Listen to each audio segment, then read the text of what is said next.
ভাগবত কথামৃত শ্রবণ অতি দুর্লভ, কারণ এই ভাগবত শ্রবণ করা এবং কীর্তন যেই শুনে তারই মঙ্গল। এর জন্য আমাদের জীবনে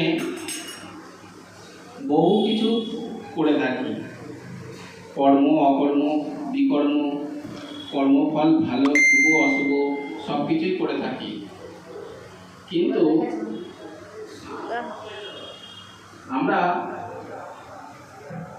কর্ম তো করি সব কিছু,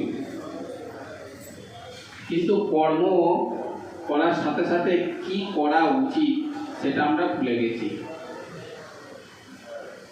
আর যদ্যপি আমাদের যদি মনেও থাকে, তথাপি কিন্তু আমরা তার দিকে অতটা মাহাত্মপূর্ণ দিই না।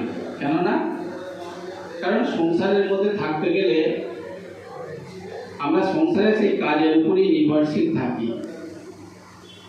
যেমন অর্জুন তীর ছুঁড়ছে, শত্রুপক্ষ সামনে রয়ে আছে, কিন্তু যখন সেই শত্রুপক্ষের দিকে তীরটা ছুঁড়ছে, এদিকে শ্রীকৃষ্ণ বলেছেন যে